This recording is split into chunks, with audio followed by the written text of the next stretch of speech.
Demon Emperor Chapter 622 hanggang 623.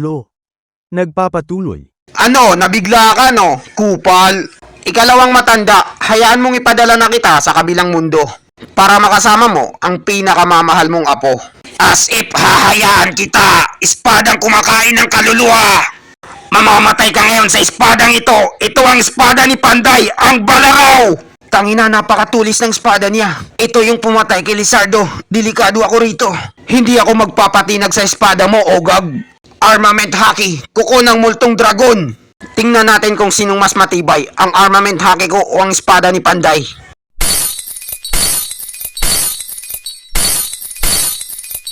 Ano? Hindi maaari ito! Ginawa niya lang babasaging pinggan ng espada ni Panday! Paalam na sa'yo, tanda. Magkita na lang tayo sa imperno. Grabe, ang lakas ni Chupa. Hindi ako makapaniwala. Natalo niyang ikalawang matanda. Imposible to. Isa siyang halimaw.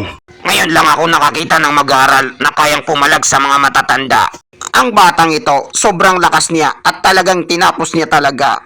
Hindi ako makapaniwala. Isang bata lang ang tumalo sa akin. Ano ka ngayon, kupal na ikalawang matanda? Napasubukan, no? Kailangan kong makatakas. At least buhay pa ang kaluluwa ko. Ang batang ito, talagang itinago niya ang totoong lakas niya. Kapag nagtagal pa ako rito, wala nang matitira sa akin, pati itong kaluluwa ko. Kailangan ko munang bumalik sa loob ng sekto at hanapin si Venerable C. Isang araw, babawian din kita. Maghihiganti ako sa iyo, kupal. Hindi mo pa nakikita ang totoong lakas ko, bata. Babawian kita sa susunod. Pero para sa akin, nakita ko ng lahat. Wala ka talagang ibubuga sa akin. Naruto Sage Mode, banal na mata ni Void. Ikalawang antas, Void Annihilation. X-Men Cyclops, Optical Energy Blast!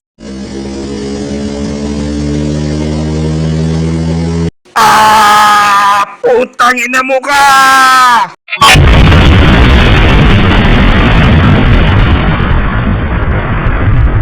Yan ang nababagay sa iyo, kupal. Masyado ka kasing madaldal eh. Tikman mo ang 6 na Getsuga Tenso! Ikalawang matanda, huwag kang mag-alala. Ipaghiganti ko ang pagkamatay mo. At bibigyan ko ng halaga ang lahat ng pagsasakripisyo mo. Dugong Espada, Bangai, Onohana Minazuki. Imposible ito. Ang 6 na Getsuga Tenso ko, hindi man lang umubra sa kanya. Tangina, tinamaan ako sa puso. Hindi ito isang kaluluwa ng forma ng pag-atake. Isa itong radiant states ng pag-atake ng kaluluwa. Ang batang kupal na to. Anong klase siyang halimaw? Isa siyang halimaw! Teka, ano pa ang ginagawa ko rito? Patay na si ikalawang matanda. Kailangan ko ng tumakbo ng napakabilis.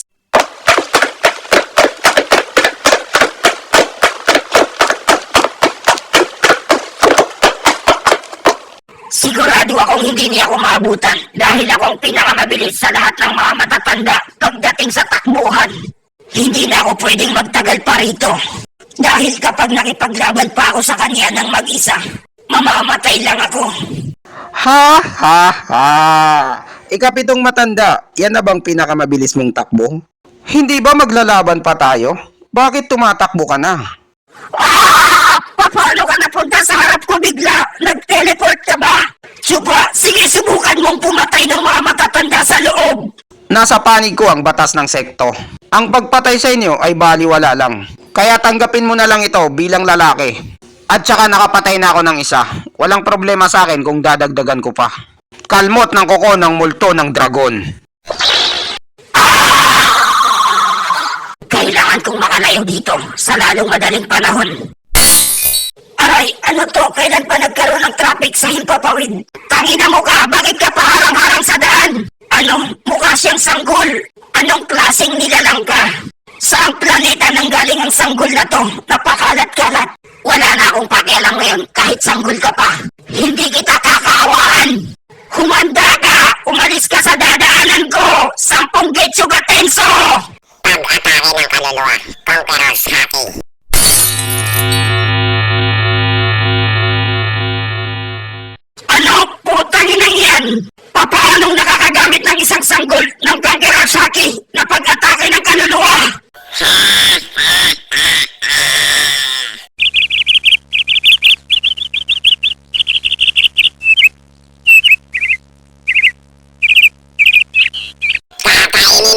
Kupal ka!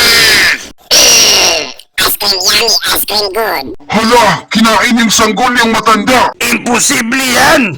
Kahawa-hawa ang sanggol na yun. Bata pa lang siya, lumalaban na siya. Batang may laban. Baka lumaki siya sa gatas na bonakid.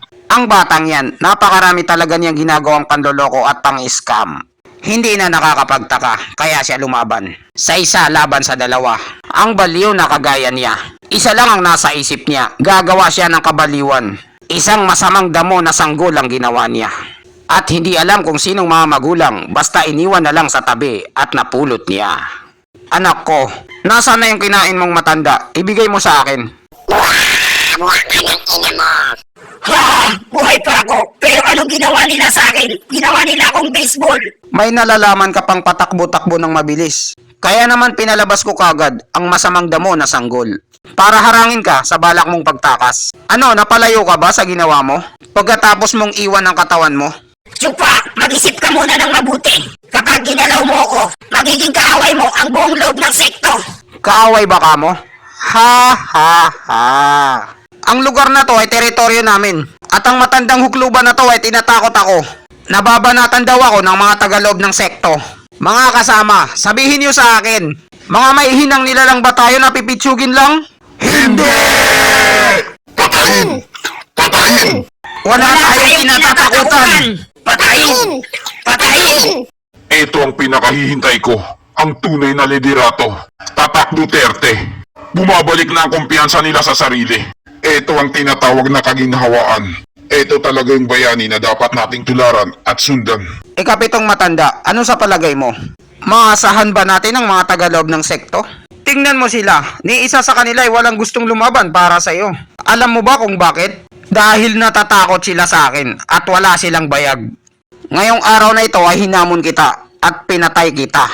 Bukas sila naman ang hamunin ko. Isa lamang akong trabahador at ang batas ay nasa panig ko. Sabihin mo sa akin yung totoo. Ano sa tingin mo? Tatanggapin ba nila ang hamon ko sa kanila? Ha ha ha! Kayong dalawa ay nakatadhana ng mamatay.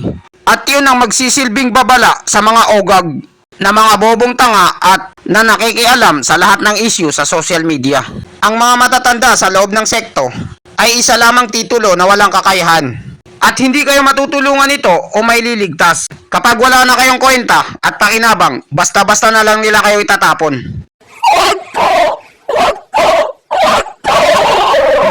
Demon transformation sa lamangkerong pagpapalit. Sisip-sipin ko ang lahat ng kaluluwa mo. Ha! Sa wakas, nasipsip ko na rin ang kaluluwa ni Kapitong Matanda. Kahit hindi na ako kumain ng isang araw.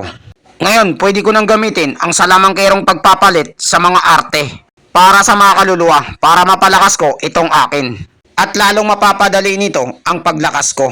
Ngayon, kumusta ng pakiramdam nyo? Masama pa rin bang loob nyo? Hindi na po, Sir Chupa! Ha ha ha ha! Kakampi ko kayo. Ang pagkatalo nyo ay pagkatalo ko rin. At ako ang gaganti para sa inyo. Napakabait talaga ni Stewardess Chupa. Pero hindi niya alam ako si Uchiha Sasuke. Nagpapanggap lang na trabahador. Gusto ko sana siyang i-prank bilang social experiment. Siya nga pala, ba't ang hihina nyo? Hinamon lang kayo ng isang beses, tapos umiiyak na kayo na parang bata. Hindi ito katanggap-tanggap over my dead body. Kaya nakapag-desisyon na ako, simula bukas, ang lahat ng mga trabahador ay kailangan nilang gawin ang ginagawa ng trabahador. Kailangan niyong magwalis at maglinis sa CR, mamlansya at maglaba. Huwag niyong isipin na makakatakbo kayo sa mga responsibilidad. Kahit kayo pa ay galing sa opisina ng kapili-piling trabahador. Ano? Tangina mo ka! Puro ka na lang utos. Hindi ikaw ang nagpapasahod sa amin. Ano pang tinutungangan niyo dyan? Kumilos na kayo. Sa palagay ko, ang lugar na to ay mas lalo pang sisikat. Hindi na sila magiging broken-hearted. At patuloy itong lalaki. Eksperto talaga siya pagdating sa pag-atras at pagtatalo. At pagkapanalo. Wala silang mararating kung panghinaan ng loob ang kanilang puso. Sa isang pagkakamali lang. Lalo na ngayon na ang ilan sa kanila ay umalis na sa opisina ng trabahador. At kailangan din talagang matanggal yun para hindi makapanira sa iba. Chismoso kasi. Tinuruan sila ni Chupa paano magpakumbaba. at magkaroon ng matatag na paninindigan na hindi basta-basta umaayaw na parang Cobra Energy Drinks. Sa tingin ko naintindihan na nila ito pagkatapos silang trash talkin ni Chupa. Walang gustong makinig sa kanya nung hindi pa siya nananalo. Kasama na rin doon ang opisina ng kapili-piling trabahador. Si Chupa, kakaiba talaga ang karisma niya, tindig pa lang. Halata na babaero. At sigurado ako na marami pa siyang gagawin na malalaking bagay. At siya ang magiging susunod na pinuno ng sekto. At dito nagtatapos ang chapter 622 hanggang 623.